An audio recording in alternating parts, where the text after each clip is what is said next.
All right, everyone. Welcome to another episode of Derailed Conversations. I need to update my title real quick here. This is episode numero dos. Save changes.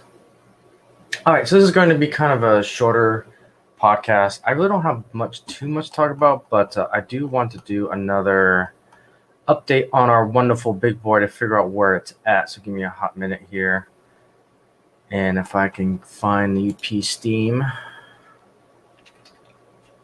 we'll start off with that. So hopefully everyone is going okay.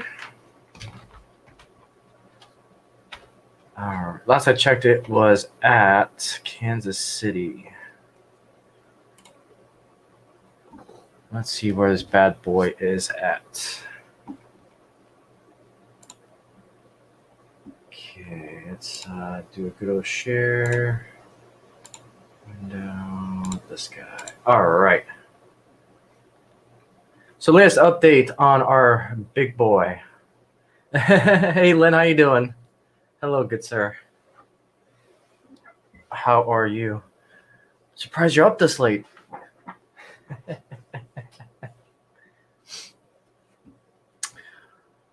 All right, let's see. Where is our wonderful big boy at today? I stopped at Sharon Springs, Kansas City. So yes. Well, not Kansas City, Kansas. Doing all right? Sweet. All right, so let's take a look at, let's see here. Take a look at our map here to see if I can find it. I think it's supposed to be in Denver this weekend. Heritage, Steam Locomotive, Steam Schedule. There we go.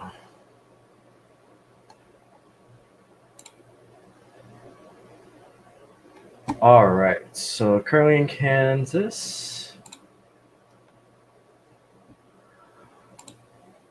All right, so right now it is at right here, the Sharon Springs. So yeah, it looks like so it's on the border of Colorado and Kansas.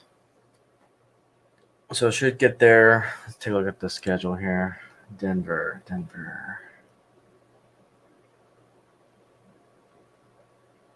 Okay, so Sunday it's going to depart. So it arrived. That's going a little bit early, isn't it? No, today's Saturday. Yeah, never mind. It's tomorrow Sunday. I have Friday off, so that's throwing me off a little bit. So yeah, it's going to depart there. Yeah, it's going to arrive at Denver Sunday night. Oh, it's going to be on display all of Monday. So if you're in that local area, that's where the big boy is going to be. And then I'll depart. And I'll be back at the Steam shop back on Tuesday, concluding its tour. Man, this trip went by pretty quick. I've been watching it, seeing a lot of YouTubers out there record it. It's been quite a journey to watch. And I was definitely excited when it came back to Utah for the Golden Spike anniversary. Just watching it now. Pretty darn cool. All right, there was something else I wanted to look at. I saw something on Twitter from Atherin Genesis. Oh, no problem. Sit back, relax. I'm just literally this whole podcast is just talking about random things. So I tend to be quite a random person. So all good. Just sit back, relax. Just glad hopefully everything went well with your surgery, man.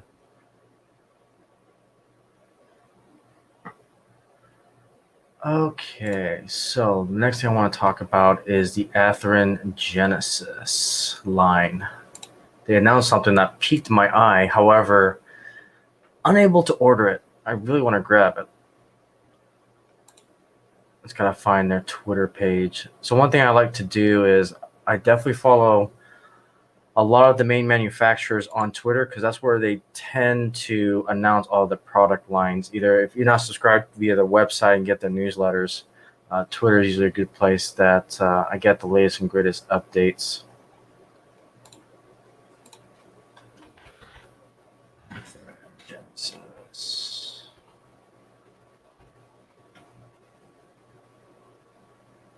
Oh, for sure. Not a bad thing though. It's nice just to chit chat. And that was the whole purpose of this podcast. It's something I've been wanting to do for years now. Another friend of mine on Twitch, we kind of just talking about, having some sort of podcast, Model Railroad themed. And then it kind of evolved into the name that we have right now, which is Derailed Conversations, which is perfect because, we can just talk about anything and everything. I don't like the time slot I have it in right now, but it's really the only time I've got free to really do it. So I know it's not great for those who live on the Eastern Coast. So I'm thinking usually 9 o'clock Western time is going to be the only time I can really do it. And then I'll take it to my After Dark channel where I'll talk about everything else besides trains. So I'm big into the whole pop culture scene and everything. Talk about movies and all that other stuff. Okay, so let's go on a little journey through this website here. So Atherin Genesis. Sidetrack Sunday, nice. I haven't had a chance to really watch it because normally on Sundays I do my gaming.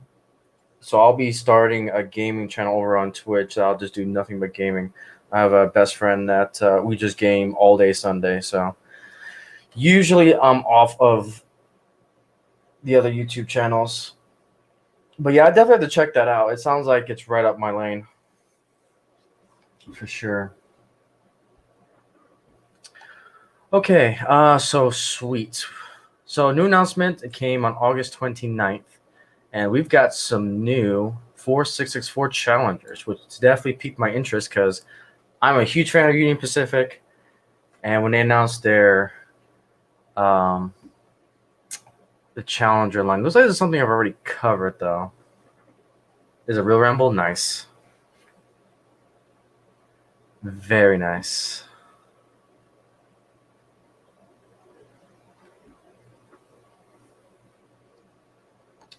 But yeah, I definitely want.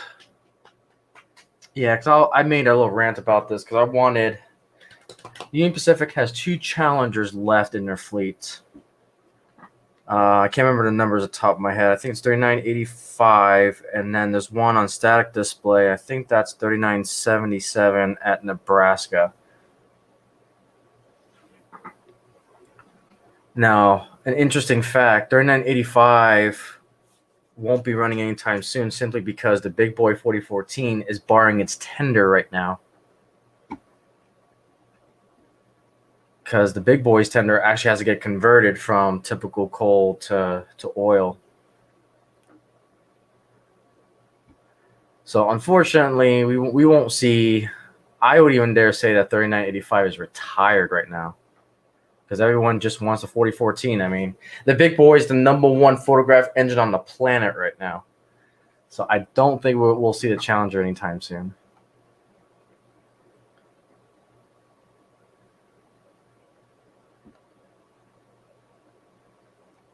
Let's see here.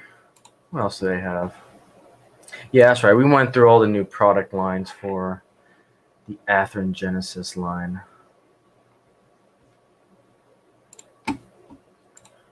Okay, let's take another field trip here. Since we're talking about it.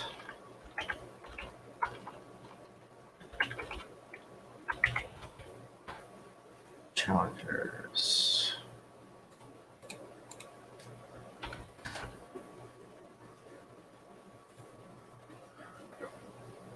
Oh, good old Wikipedia.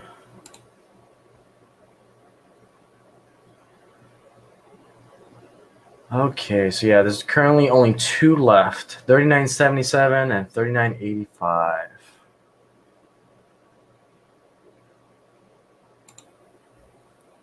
So there's the 3985 with the two tenders. Looks like we've got the Western Pacific diesel heritage unit back there.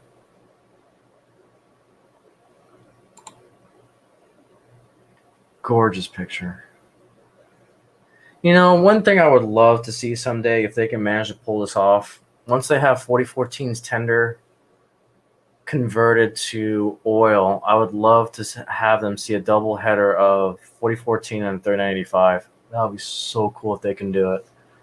But I know some people are asking why they don't run 3095 and the 844, and they're just saying that they just don't have the manpower to do it. Which rightfully so. You need, what, 4 tenders probably to run both of these engines in the consist. You know, you would need 2 crews, 2 engineers, 2 conductors, 2 firemen. I mean, I know they did it for the 844 and the 4014, but I'm pretty sure they learned a lot of lessons when they did that trip out there to Utah. But wishful thinking, just one of those things that would be kind of epic if they can pull it off. And then we've also got the 3977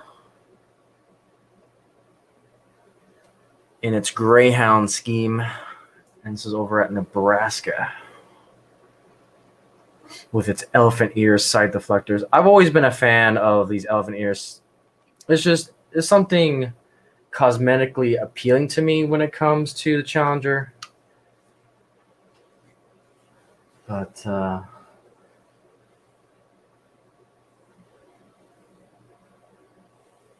wow, you got to see it with the Challenger daylight scheme. That's awesome. Was that with the Heritage Southern Pacific diesel? I think I saw some video on that on YouTube way back when.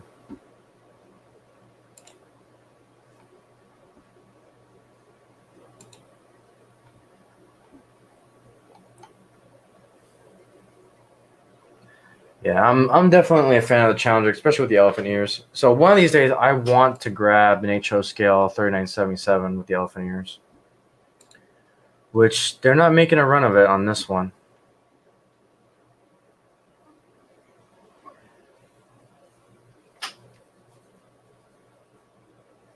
Gotcha.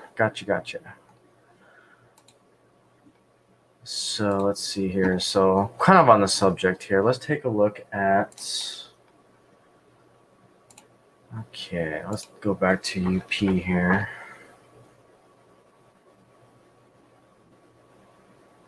Let's see, Heritage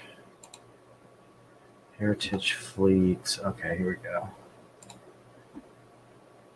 All right, so here is the Heritage Fleet from Union Pacific. So I'm definitely biased why this is my favorite railroad. I grew up in Utah, and Union Pacific is definitely a big railroad there. Used to go to the Ogden Station all the time for train shows and seeing some of the Heritage Fleet come by. Was able to see the 844 in person. That was pretty cool. They also got another Northerner there that was moved from the Liberty Park in Salt Lake City to Ogden Station. Got to see that when they moved it, and we'll take a look at that here in a minute. But this is what I want to look at, is the Heritage Fleet. So another thing that I like to do with HO modeling, if you guys haven't noticed on my channel, is that I like to model a lot of not only Union Pacific, but its family tree as well. So what Union Pacific did was they've got these SD70 units that are painted in kind of the major railroads from long ago. So you got the Southern Pacific scheme, we've got Chicago Northwestern, Denver Rio Grande, the MKT, Western Pacific, and then the Missouri Pacific, which I do have all these engines in HO. Just recently, I think I did a showcase on the Chicago Northwestern. And then I do have another video from our latest train show that we did at the Oceana Depot with my club. And I do run the Denver Rio Grande, and I did have my 4019 consisted with the 1996 engine with the SP. And I definitely want to do more videos. I just don't have like a proper layout yet to kind of show them. That's definitely something I want to do in the future. So we can click on these individually here. So yeah, here's the Chicago Northwestern.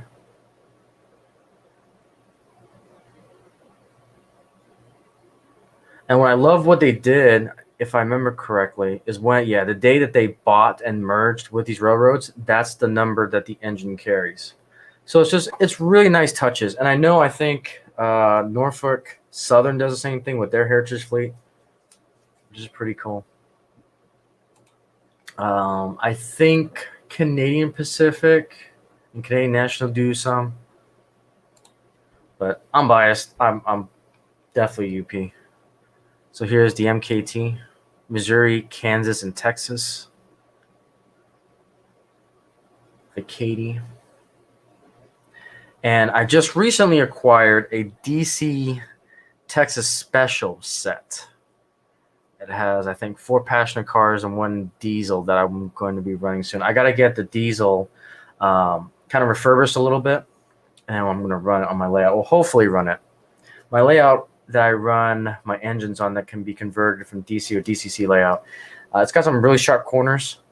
I think it's got some 13 turns and some 15 turns, which is really sharp. I'm surprised my Riverossi Big Boy can handle it. But yeah, it's fun stuff. All right, so now we got the Missouri Pacific, the 1982. And I do have the Colorado Eagle train set as well in DC. And it's passenger coaches. It's probably one of my favorites. The color scheme is just gorgeous with this light blue paint scheme. Got the Denver Rio Grande, which again is another one that I'm focusing on collecting a lot of Denver Rio Grande stuff at the moment. I just recently acquired some F units for Denver Rio Grande because what I would like to do is I would like to make a prototypical California Zephyr set. I do have the cars, but it's not exactly correct when it comes to the configuration. My father and I just grabbed the cars when they were on sale. We're talking about the Broadway Limited California Zephyr car. So it's got detailed interior. It's got the lighting. It's got everything. And there was a train show, not a train show, a train store in Colorado that was going out of business. And they were selling them dirt cheap. These are like $100 cars that I got for like 10, 15 bucks. Now, some of these were duplicates, but we didn't know it at the time that each car had its own specific name and type of car and so forth. But they were going so cheap that we just grabbed them all because we knew it was a great deal. So I do have a California Zephyr, but now I'm trying to get it to prototypical. And if you guys don't know, the California Zephyr was, I don't know the exact route. It went, I think, from Chicago all the way to, I think, San Francisco. But the part that I'm more familiar with is the route between Denver, Colorado, and Salt Lake City, Utah. So that's kind of the section of the California Zephyr train that I want to model the most. And Denver Rio Grande carried that California Zephyr from Denver to Salt Lake, and then Western Pacific took it from Salt Lake City to Sacramento. And I'm not sure I'm saying if that's right or not, but I know there was a kind of a transitional point between the two railroads. Sacramento, yeah, that's right. I misspoke. It's supposed to be Sacramento, not San Francisco. Yeah, that sounds right. Yeah, I think I misspoke. So yeah, Sacramento. That's something I can look up really quick here as well. We'll take a look at that after we look at the heritage units. So yeah, I'm trying to collect and trying to make it somewhat prototypical. I've been looking at some videos that the Ogden Station has been putting on their YouTube channel. And there's this photographer that was able to capture the Rio Grande specific train going from Denver to Salt Lake. And it basically had one F unit and two B units, and then it had a Rio Grande coach, and then the rest of the silver California Zephyr cars, which was pretty cool. Very short train though. I would say like 10 cars consist at most. It was really short, leading up to the Amtrak era. And that's something else that I'm going to do too, is I want to model the current day California Zephyr via Amtrak. I have the Phase 3 cars, but I'm going to mix it with the modern day P units. I can't remember the exact diesel specification name when it comes to the Amtrak, but eventually. But it's definitely one of my favorite passionate cars, the California Zephyr.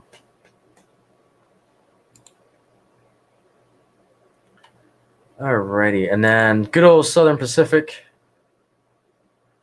This is definitely one that's in my local area because I am in the California area, or California state, I should say. And the line, there's a lot of Southern Pacific lines, so it's definitely the most popular one around my area, especially when it comes to the daylight. Kind of interesting story. My first train show was in Salt Lake City, and I just bought a Bachmann. My father got me a Bachmann set for Christmas. It was the Amtrak Phase 3. I can't remember the exact diesel configuration, but it was a Bachmann Spectrum line. And just short after we got it was part of the Easy Track system is when it just premiered. And so, put it around a Christmas tree and everything. And then a couple months later, we kept the train out, but obviously put the Christmas tree away. But we went to a train show, and I wanted, we were just looking around. And then we noticed there was this box that said Bachmann Spectrum. It was colored gray. And then when we opened it, it was the GS4. I think it's GS4. The Daylight steam engine. I think it's a 444 configuration. I can't remember configuration top of my head, but it was the Daylight engine that pulled it. And I fell in love with that engine so much. So we ended up getting it, ran it so hard on the layout. It ran for a good, I would say, 5 to 10 years. And then finally the gears, as Bachmann Spectrums tend to known for, finally stripped. They were plastic gears, and it finally became a shelf queen, essentially. But I've always wanted to get another one. Got another Bachmann, but I'm hunting for the MTH GS4s. And I'm hoping Broadway Limited will make some. I think they did, but I got to keep an eye out for those. But yeah, this is the 1996. The SP Beat Train. I am not familiar with the Beat Train. That's got me curious.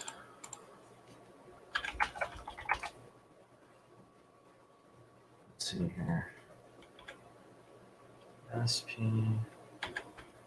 Keyboard, would you like to work? That'd be great if it could work. Okay, so Google's acting up. There we go.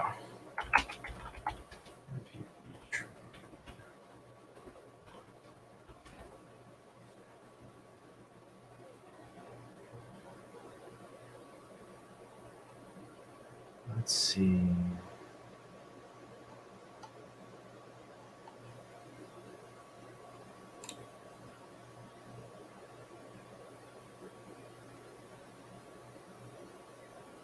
Oh, okay.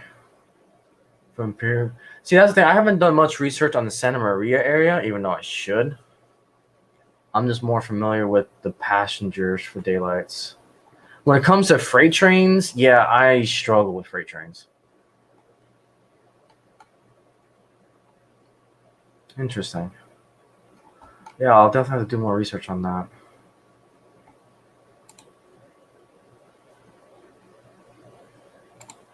Looks like Pentrix made a video on it. So the last sugar beet train of the Imperial Valley. Oh yeah, pulled into the station Guadalupe. Yep, I know where that's at. To Sugar Mill. Interesting.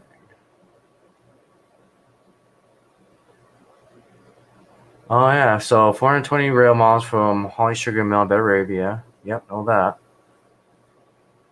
Harvested to stations, gondolas. Here, let me show you guys what I'm looking at here. So, this is the Pentrix website. Looks like they've got a video on it.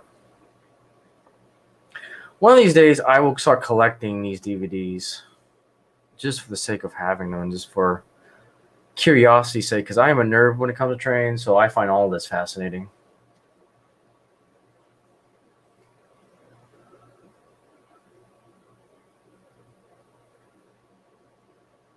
That's awesome.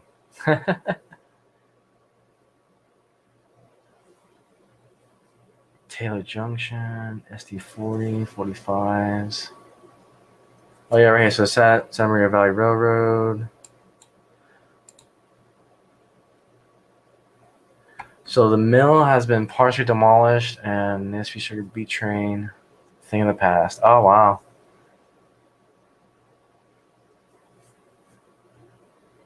Yeah, I need to invest into a VHS. I gotta figure out how to go from VHS, even if I can get to basic outputs to capture.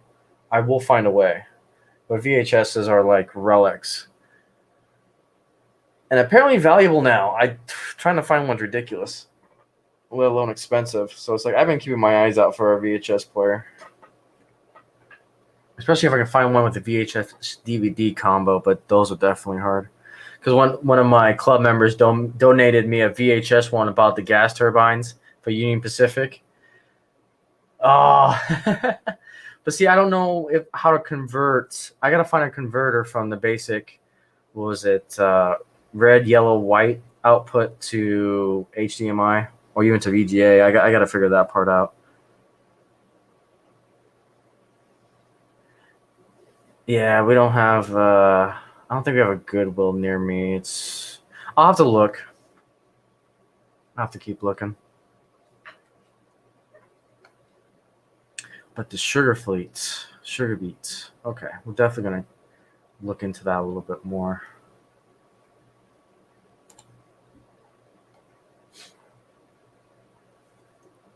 Southern Pacific Heritage Locomotive.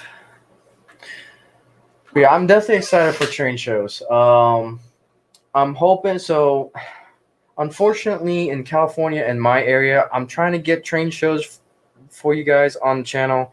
The problem is, thanks to the political atmosphere of the state, it is very finicky if that's going to happen. I know my local club has given us approval to um, local meets without the public, but we're trying to do. Let me see if I can find the website. I'll do a little plug for the one I'm going to be in. So it's called the Central Coast Railroad Festival.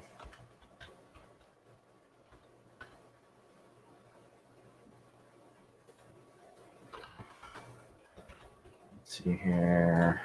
And what's awesome about this is that it's a multi-place, multi-day event.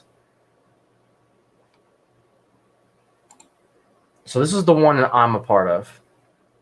So this happens all across the Central Coast. Let's go ahead and go to a schedule page. So here's a map of basically everything that's going on.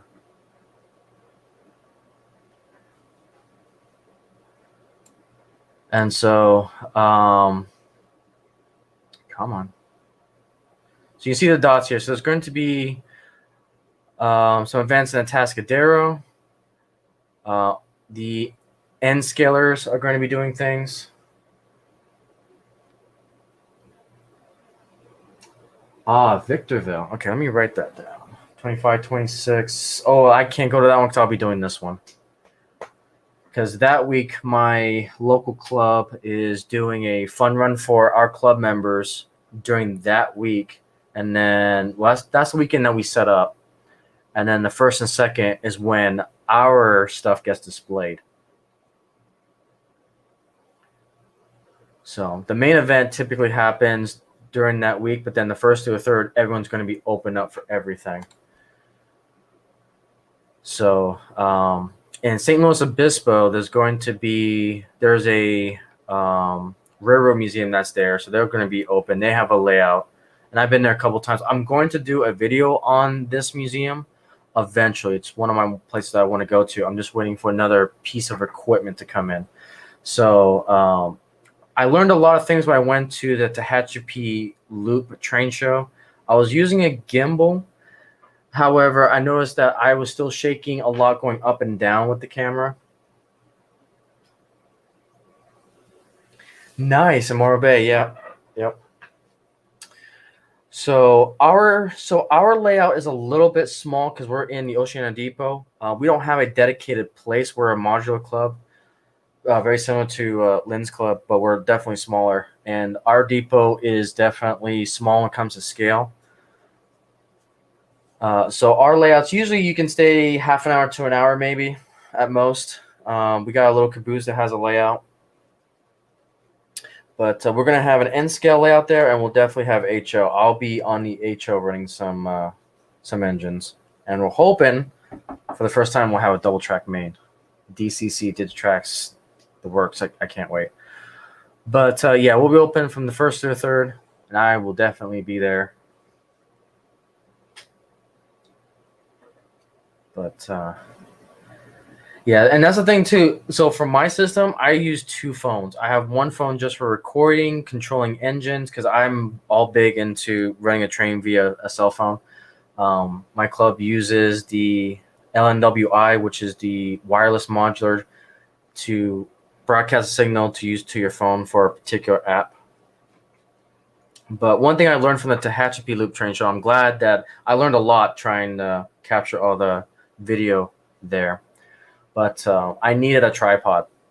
And so I ordered myself a nice portable compact tripod, and I was able to attach to it a rotating base that I can control via a remote.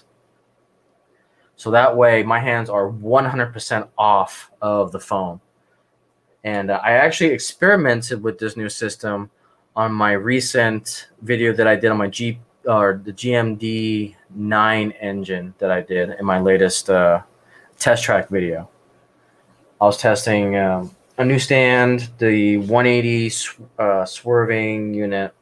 I also got a new LED light camera fixture for it.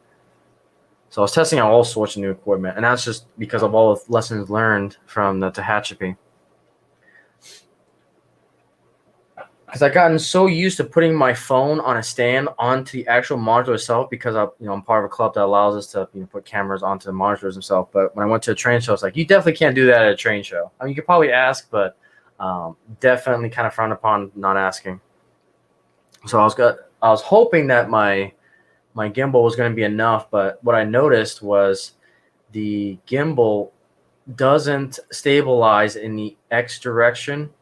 It does X and Y and yaw, but not in the vertical position, or Y, I should say, the Y axis, if you do X, Y, Z coordinates. So while I was moving, you can tell that when I go up and down, or when I stomp my foot, you can see the gimbal shake up and down. So I've been looking into some other gimbals and definitely want to up my game on that a little bit. Yeah. Yeah, definitely. But yeah, guys, if you're watching this currently on stream with us, if you're lurking, or if you're watching the broadcast later on YouTube, give Mr. McCurdy a follow. He's got some great videos from the Tehachapi area for sure. Please give that awesome fellow a follow as well. Let's see. So we were talking about the Central Coast Railroad Festival. So again, so it's going to be October 1st to the 3rd. Now, as I was talking about, this is tentative. So I don't want to build up to this festival and then it could potentially be canceled. I hate going into politics on this channel, but I need to explain it a little bit to give you guys kind of the atmosphere of what's going on. So we are under a recall right now. Our governor, Gavin Newsom, potentially could get recalled. But I'm under the strong personality that if he gets reelected, he may put California back under a lockdown. I don't know if that's going to happen or not. And I think this election is really going to, or this recall is going to dictate if that happens or not. So right now, unfortunately, all eyes are on this recall to see if what's going to happen. So that's why I say these dates tentatively, and I'm hoping to get to more train shows. But again, it kind of comes down to September 14th here in California to see if it's going to happen or not. So, oh, the Reg Chris Fair. Yes, I thought that was December though. Okay, let me write that down. There's another train show in December that I'm going to. I saw it on Facebook. Let me grab that real quick.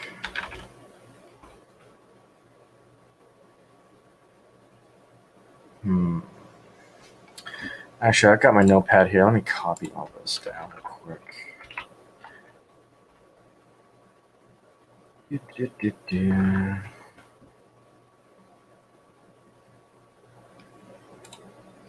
Oh, cool. I can do that. I'm still trying to learn Streamlabs. There we go. Hey. There we go. That's pretty cool. No, I don't want to do that.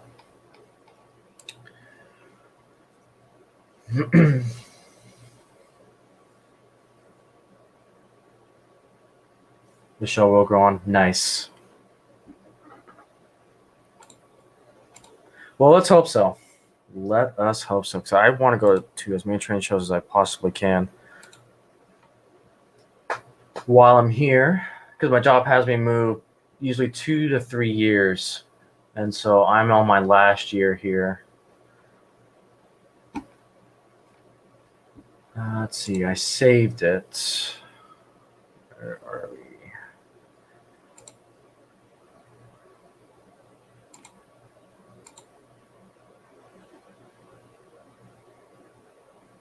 Okay, so this is the one. Okay, so it's a different one. This one's in Tulloch, California.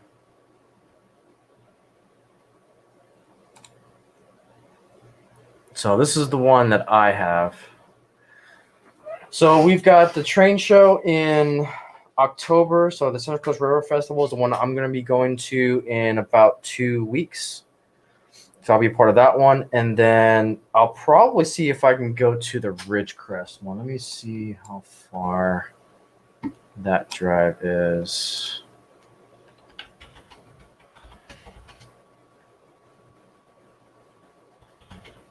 Hit that one. 3 hours and 54 minutes. So that's basically adding on another hour. So I think my max is going to be 4-hour drive. So I think I can make it to that one. And that's the weekend. That's probably what, the last weekend in October. Let's see, September, October, second to last. Okay. Yeah, I should be. I think I can make it to that one.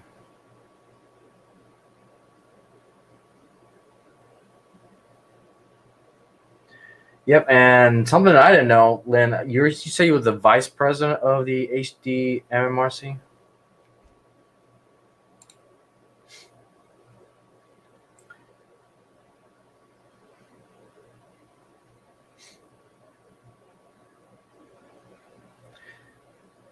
If it's worth a 4-hour drive, I'm gonna go to it. So yeah, we're gonna try to make it to this one. Sweet. That's awesome, man. That is awesome. So yeah, we'll try to definitely. So the end of October, we've got the Central Coast Railroad Festival, and then this will probably be my next one. We'll probably go to the Ridgecrest show. And then the one, so in November, there is a private there's a private modular setup, Fremo setup that I've been invited to. One of my club members invited me to it, which I can't wait to go to.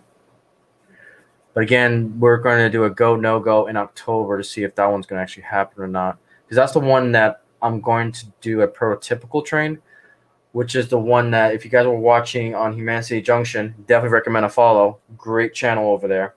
Good old Heath.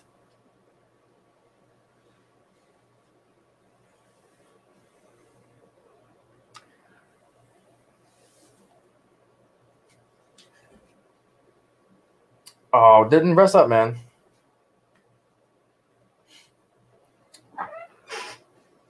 But definitely,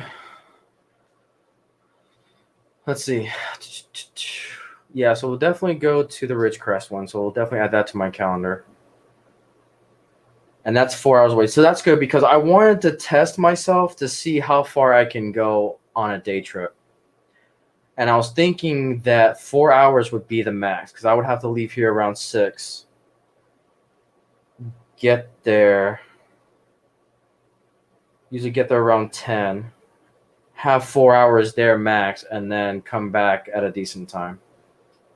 And that's basically a 12-hour day for me, which is fine. I'm used to 12-hour days. So I think we can do that. Especially content for the channel. I know people love seeing train shows. It's definitely one of my good performing videos from the Tehachapi, so it's definitely something I want to do a lot more of. And I want to test my mobile camera system. And then you guys will get to see Mr. McCurdy again. And his epic beard. And then, so definitely, well, and then we've got, so after Ridgecrest, it'll be Clovis. Clovis is the one I've been invited to, which I can't wait for. Hopefully that one goes, but we'll see.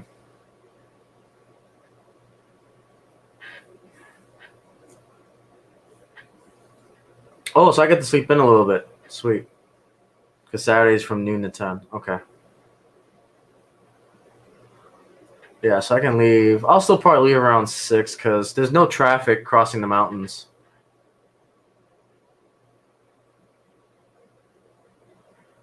Which these mountains are nothing to the ones I'm used to in Utah and Colorado and Wyoming. They're more like hills.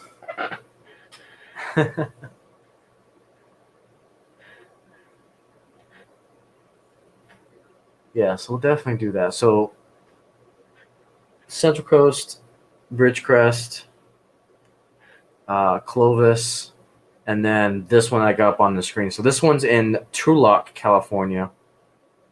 And I think this one's about 3.5 hours away. And this is on December 4th and 5th. So that is pretty much going to wrap up my train show tour for the rest of the year, which I'm excited for. Because it's been, oh man, it's been a good, to go to a proper train show, it's been at least 4 to 5 years for me. And I finally broke that spell with the Tehachapi. I tell you what, I wish I could have recorded it, but I was driving. But I was able to see the Tehachapi loop on the drive there, and it was such a sight to see because like I'm so used to seeing it on the virtual rail fanning channel, and it's like, you know, that's only 3 hours away from me, and then I was able to actually see it in person. It was such a sight to see. I didn't have time to. One of these days, I think I'm just going to make a dedicated drive just to take some pictures and video up there, but I'll probably end up doing that next year. Now that I've got a feel for the drive.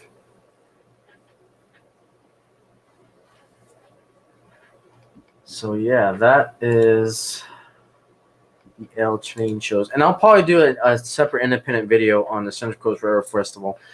So something I've been wanting to do is basically do a video series of taking these random freight cars that I bought from all over the place, from Facebook, from estate sales, from train shows, getting them up to train show quality level and bringing you guys on that journey. So I kind of started that a little bit with Humanity Junction. I did a caboose that I kind of oiled up and put some metal wheels on and everything.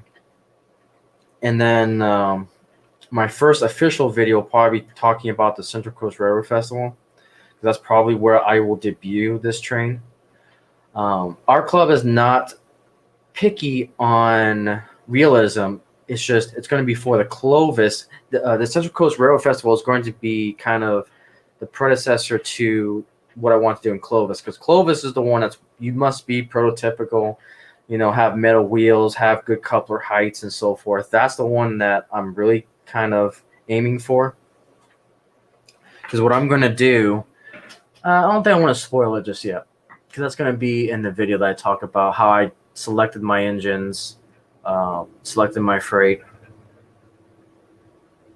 So I will wait till I get those videos out. But yeah, I think it's going to be kind of a nice journey to see how I take a train and get it to train show quality. Because I definitely want to show you guys how I speed match my engines, how I use JMRI. Because I actually have the capability to do that. Because I got to speed match my one diesel to my one steamer. Kind of a little teaser there of what I'm going to do. And then let's take it from there. Not going to be 100% prototypical, but it'll be really close. It's the same era, same railroad. So definitely excited for that. I love how we got on the topic of train shows. I love it. All right. So back to our heritage fleet. So yeah, that's Southern Pacific. The Heritage Locomotive and this daylight configuration. And one thing that I really want to buy is Broadway Limited came out with a fantasy schemed cab forward in Southern Pacific daylight color configuration, which is definitely something I want to buy. I've got my eyes locked in on it. It's a beautiful engine. And I got an MTH cab forward, but something that I've noticed about Mike's Train House, MTH, their engines are really finicky when it comes to programming. So if you guys don't know, there's two different ways you can kind of program an engine. You can do it on the main, or you can do it on a program track. One thing I didn't know after I bought all these MTH, because I really like the MTH engines. They feel heavy, sturdy, really good quality engines. But the problem is I didn't realize how much a pain in the butt they are to program. So I still haven't figured it out yet. But you got to program all MTHs on the main, which is ridiculous. You can't program them on a programming track like all the other standardized engines. So when it comes to speed matching, I have all my heritage units in MTH while all my other ones are Athearn Genesis. So trying to speed match, you got to speed match the MTHs, which I'm kind of protesting at the moment. So I kind of have my MTHs kind of stored away right now. I'm trying to figure out how to speed match them or try to program them on the main so it's default speeding all across the board. So for all you nerds out there who know how to deal with JMRI, when you program with JMRI, there's a default setting that allows you to basically have a straight curve on the speed tracks line for the what's the name of the speed indicators on DCC? It escapes me. It's not ticks. It escapes me. But there's a unit of measurement for speed in the model railroading world when it comes to DCC, and it just escaped me. But speed steps. There we go. So speed steps. So you basically have a consistent straight line when it comes to each one of your speed steps when it comes to programming it. I can't do that with MTHs because right now everything's set up for just programming track. I haven't figured out the mainline track stuff yet. That'll be for another day. But all my other engines cooperates just fine on the programming track. When it comes to Athearn Genesis, Bachmann, Walthers, all of them play ball when it comes to programming track, but MTH wants to be special. Who knew? Who knew? So that is the Southern Pacific Heritage. And then finally, the Western Pacific. The Western Pacific Heritage Locomotive for 1983. So there is a train store about 40 minutes away from me. If you guys watch the channel New Tracks Modeling, they actually had the owner of the Central Coast model store That's where I buy all my trains from. She's a wonderful owner. Her name is Anita, and that store is just great. It's in Atascadero, California, and I just recently, because again, I'm trying to build this California Zephyr prototypical. Just recently, I'm trying to remember which company. I think it was Broadway Limited just announced that they were doing another run of their F unit series, and I recently pre-ordered the California Zephyr color scheme Western Pacific F units that took the Zephyr from Salt Lake to Sacramento. And I can't wait to get that in. Should be coming out in 2 more months. So it's basically going to be an ABA configuration. So you'll have a cab, you'll have the second one, and then you'll have the cab type of awesome. Yeah, it's really sad, but she's definitely one of those store owners. I give X amount a month to her because I want to keep that store alive, because you don't have dedicated train shops like hers. So definitely, if you're in the California area, especially in the Central Coast, there's a Central Coast train. Matter of fact, let me go ahead and bring up. I want to plug her store real quick. Let me go ahead and bring that website. I think she's got a website. Coast trains. There we go. Let's go ahead and. So this is the website. This is Central Coast Trains in Tascadero. But she is an awesome owner. There she is right there talking about on her YouTube channel. But I go here at least once a month. This is where I grab all my trains, because I've never had a train store this diverse. You got all the gauges. You've got all the parts, because I like to tinker with things. I like to kit bash. There's a lot of things I like to do on the hands-on side.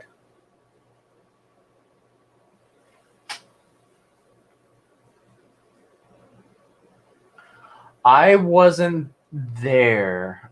Was there a train store in Slow? If there was, I never went to it, never heard of it. Unfortunately, there's been a lot of stores closing, and this is like the closest one I have. And Anita was talking to me about it, that there's no other major train stores like hers in the area, which I agree with.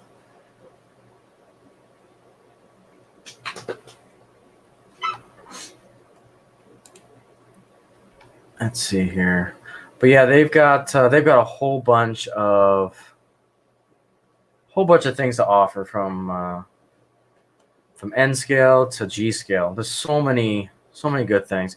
I think one of these days I'll ask her to see if I can do a video on her store, see if I can get permission to do so.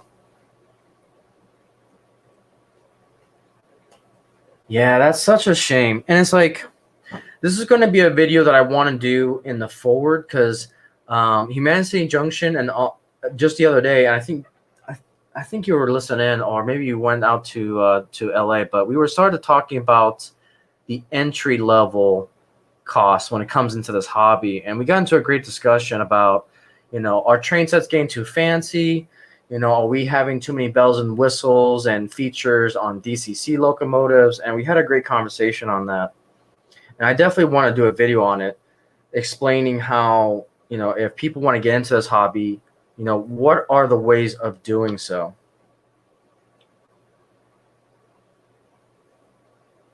Yeah, that's a great thing. And it's like, even when I move, she has assured me that she will order it and ship it to my new wherever I move.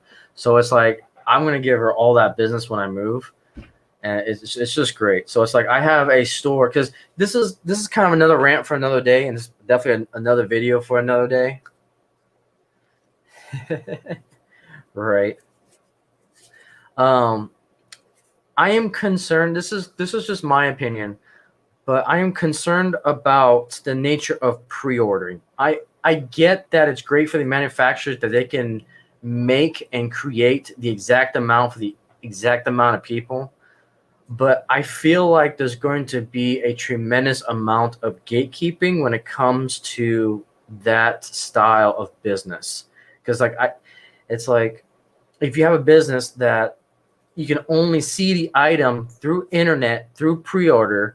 And if you don't meet your pre-order deadline, you're never going to be able to get that item. So I'm really concerned about that model. And it feels like not only in model railroading, but it feels like in any other type of business as well as going to this model. So we'll see. It's my first time I pre-ordered something, and it's like, I want to see it in the store. I want to see it on that shelf display. I'm the old school type of person that I want to see what I'm buying versus trying to buy it online. Yeah, and see, that's the other thing. It's like, I won't pre-order from a manufacturer directly if they give me the option to.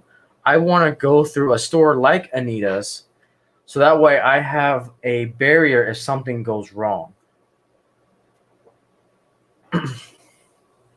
Because I know sometimes the middleman is usually a bad thing, but in my opinion, I like to have the middleman because they're the experts, and definitely having the train store here just gives me a kind of comfort.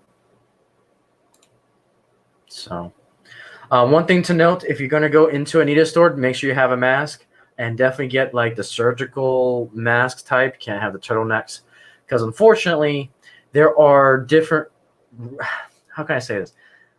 Depending on the type of business that you have, dictates the type of, COVID restrictions that you have to fall under. So just make sure you have a mask when you go into a store. It's worth it. Trust me, it's definitely worth it. But yeah, she's very knowledgeable. We've talked about a lot of things from track gauges, track codes, to different types of manufacturers. Very knowledgeable individual. So definitely a huge shout out to. This has definitely been the best train store I've been to. Yeah, definitely a big fan of hers.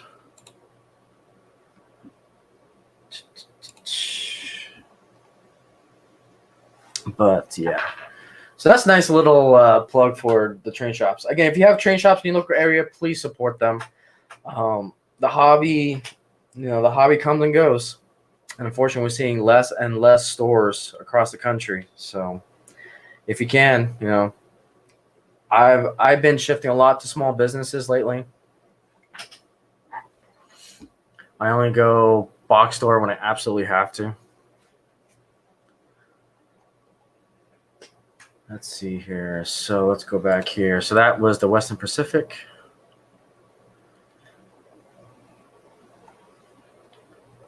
All right, and that's all of their diesel locomotives when it comes to the heritage fleet.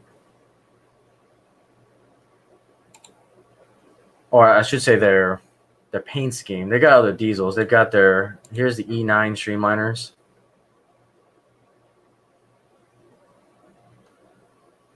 One of these days, I want to make prototypical the city of Los Angeles and city of Portland streamline engines.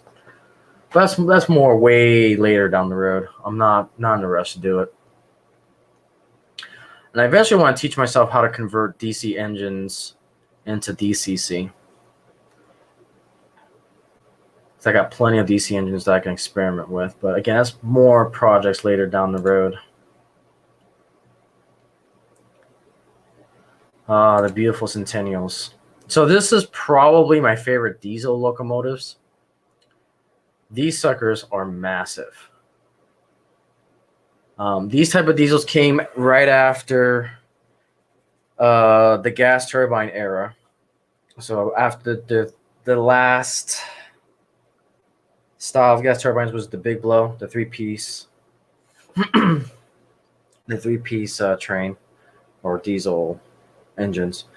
But DD40Xs, beautiful engines. I know there's one in Nebraska. I know we got a couple of these that have been saved. I know there's one in Nebraska. I think there's one in Illinois. Definitely one in Utah. That's where I saw my first DD40. It was at the Ogden station. And then the Heritage Fleet actually has one that they use operationally, but They haven't used it in quite a couple of years. So 13 of those locomotives are on display, which I've seen 2 of them. I've seen the one in Nebraska, and I've seen the one in Ogden, Utah.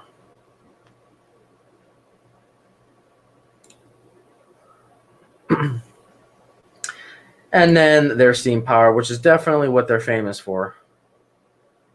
844, I've seen that puppy plenty of times. I've seen it. Oh, let's pause you. Okay. I've seen that on the rails. I've seen it on display at the Ogden station. I've seen it in Cheyenne. That's the one I'm just definitely familiar with because I've seen that the most.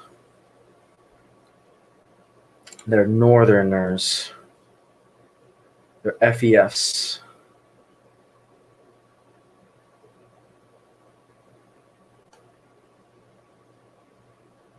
I think there's 3 of them that have been saved. Let's see. 2 of those, yeah, public display. So, yeah, Council Bluffs, Iowa, and then the 833 in Ogden, Utah. I've been trying to get this one in HO scale, the 833, but the only numbered ones that I have in my collection are the 838 and the 844. So the 83, well, both of my Northerners are DC.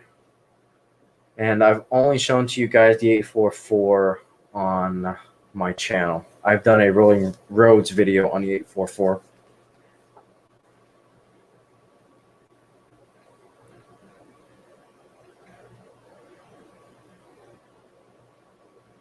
Yeah, I forgot it was the 8444 originally.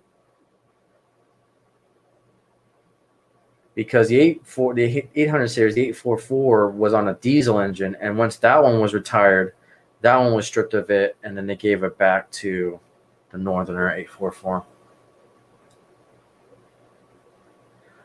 But there's a video on YouTube that I would definitely recommend.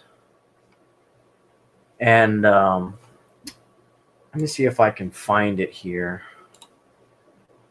It was such a great video that I do want to share it. Let's see if I can find it.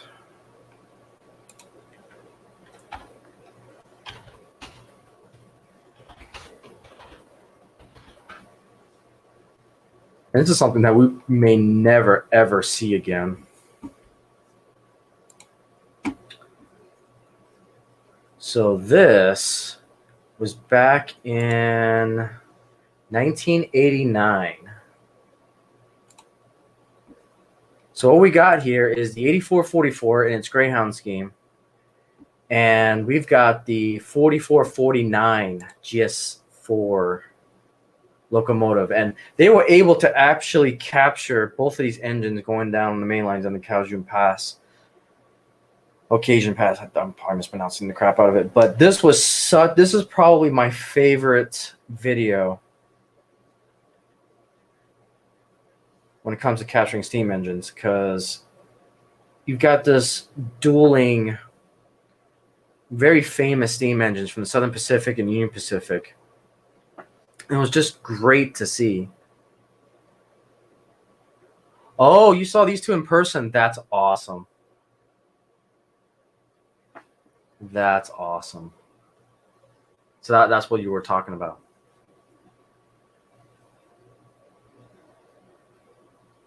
Oh yeah, and it's even got the F series engine there too. I didn't even realize that the F engine was there.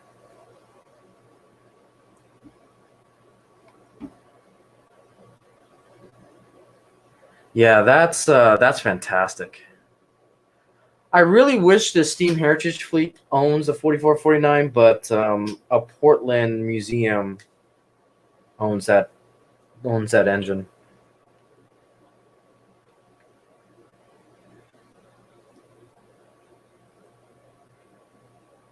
Yeah, it is. It is great. I will go ahead. So this channel is Tahasha 4449. I will link that in the chat so you guys can go ahead and watch it for yourselves. Give a nice little shout out and also subscribe. But yeah, that is awesome. The rest of the video is just amazing. It's a real fan's dream, to say the least. That's awesome you got to see it, man. That is great.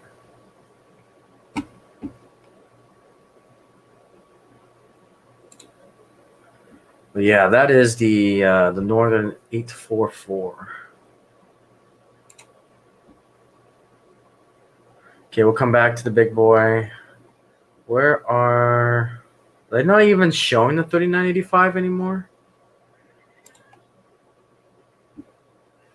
That's interesting. I wonder why they're not. Let's see here. Oh, so yeah, here's a list of. All right, Lynn, no worries. Thanks for hanging out. Again, guys, make sure you subscribe to Mr. McCurry's channel. He's got all sorts of good videos as well.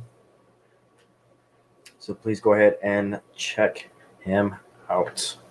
Have a good one. I'll probably see you again on Monday for Humanity Junction. Since I have Monday off, I can actually go on the streams. Cool. So here's all the donated locomotives and where they're at. I think I'll do another video just on these guys as well. Good night, man. Take it easy. So this is definitely a video in itself that I want to do. Just kind of do a where are they now type of video.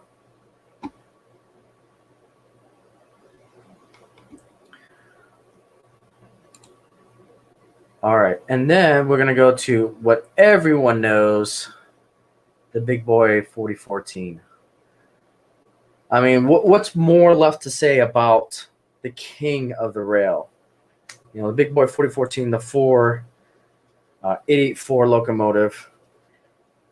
It definitely was one of my favorite engines, probably my second favorite behind the GS4 Daylight or GS9. I mispronouncing. I don't know which one it is.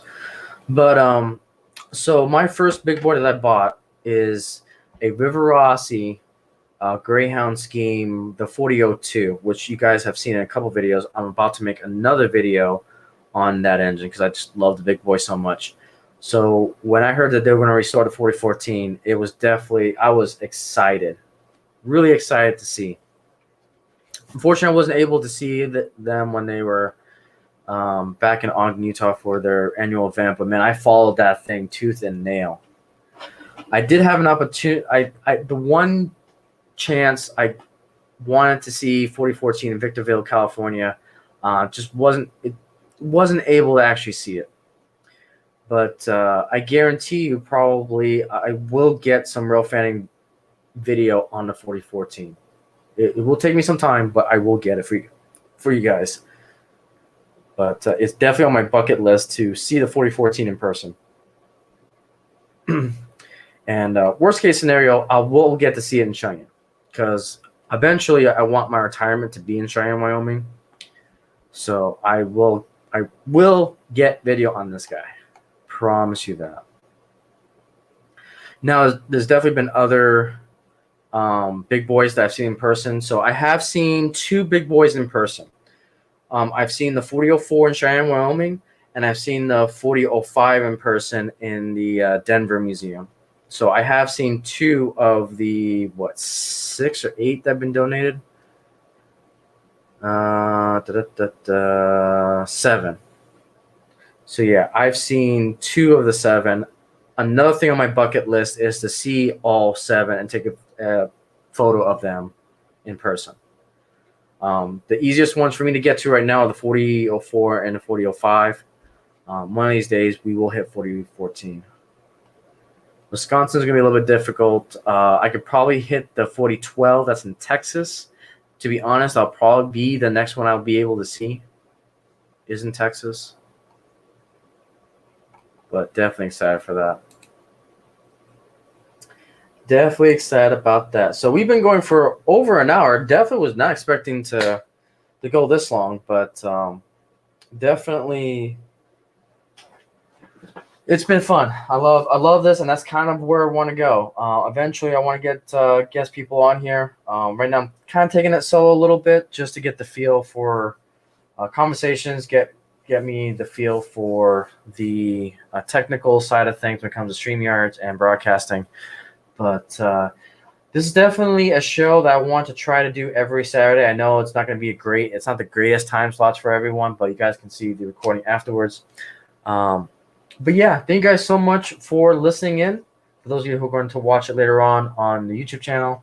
And again, you guys can find my content, rayronvr.com, for everything that I do, from Twitch to gaming to collection to model railroading. But that's pretty much everything for tonight, guys. Thank you so much, and I'll see you on the next Derailed Conversations.